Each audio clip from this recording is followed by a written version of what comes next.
Welcome to Cooking School with Mama Rowe. I'm your host, Ashley Rowe, and on this episode, we are making chocolate chip cookies. I first started making this particular recipe when my husband and I started dating about 10 years ago. I hope you enjoy it just as much as we do.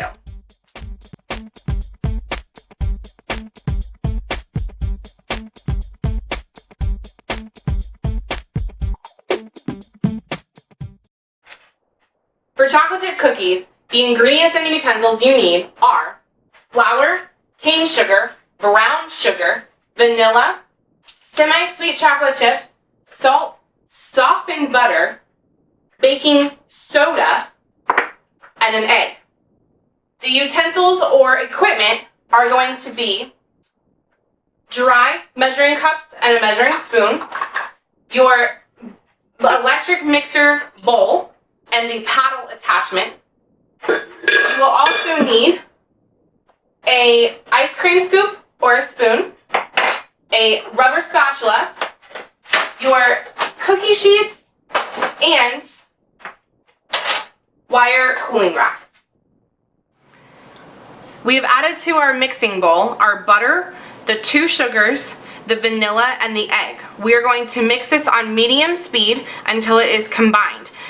While we were adding these things, we have preheated our oven, so it's ready for us when we are done mixing up our cookies.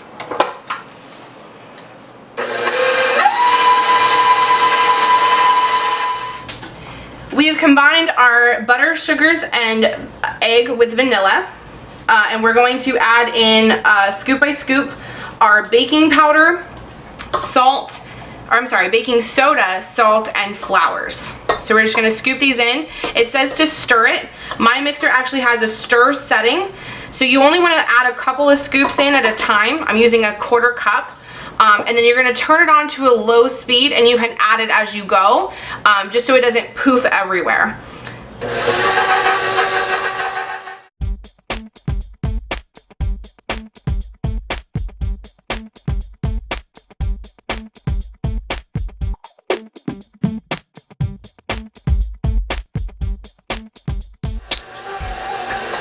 And you'll know that the dough is ready when it pulls away from the bowl a little bit, like our bread did as well.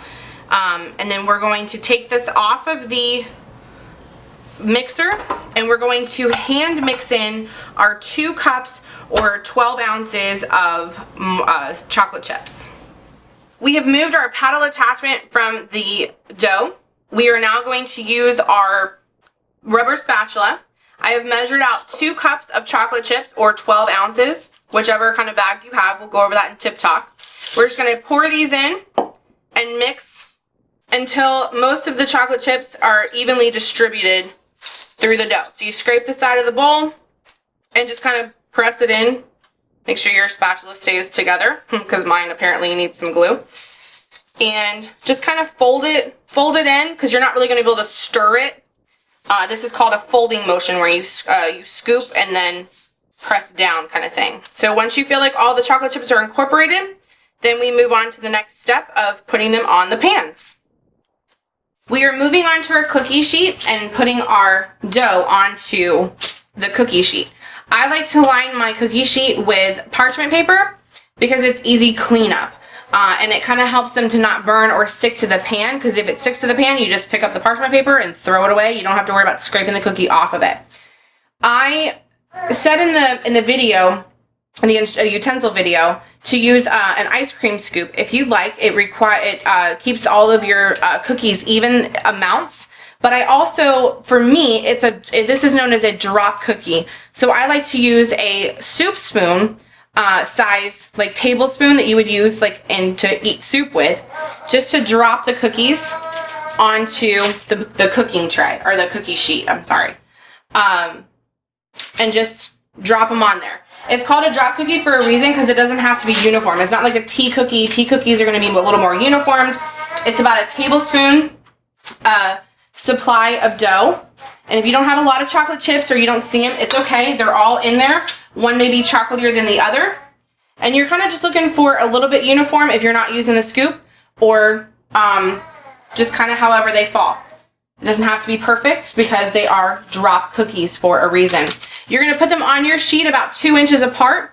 This big cookie sheet, I can get 9, 12 on. I think it's 12.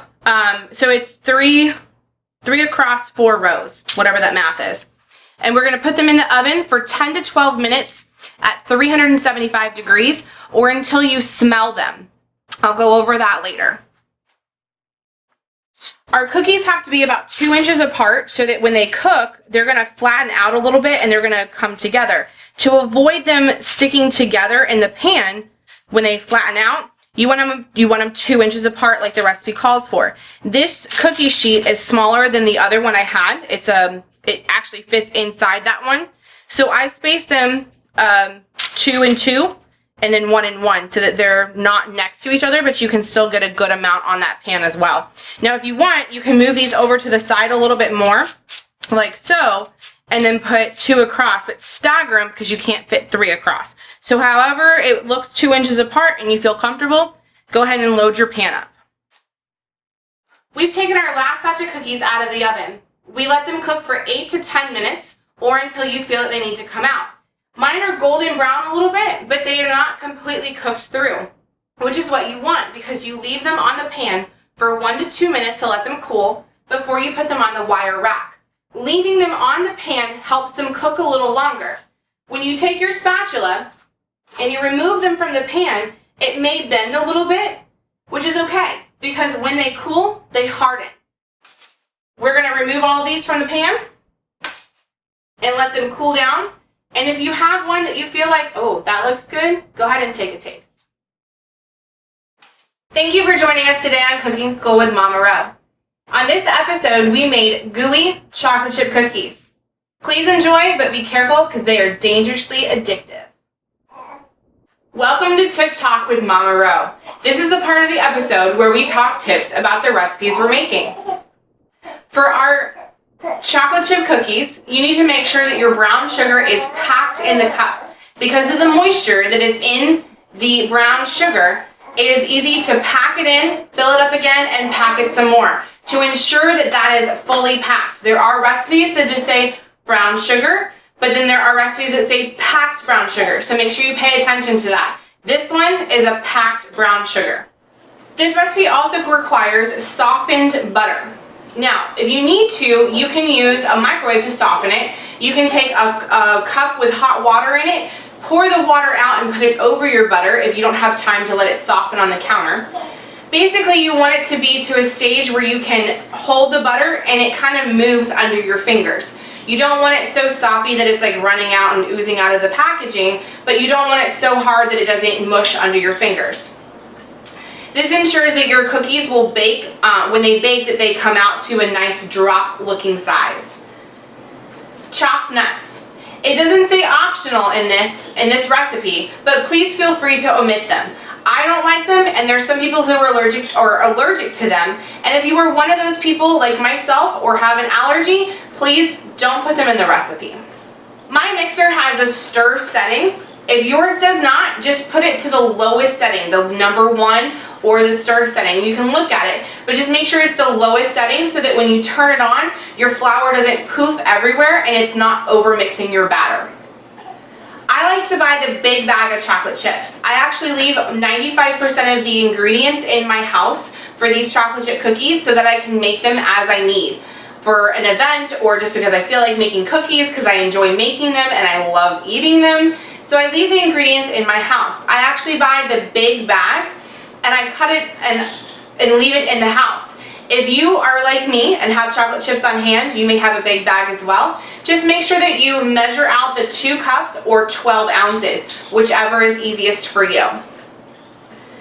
The oven racks. Make sure that your oven racks are in the middle of the oven. You have a top rack and a bottom rack. Those 2 settings are too close to the heat on either end. They're too close to the top and they're too close to the bottom. Make sure they're in the middle and make sure there's enough space between the racks that you can fit the cookie sheets with enough air around them. It's about 1 setting apart from each other.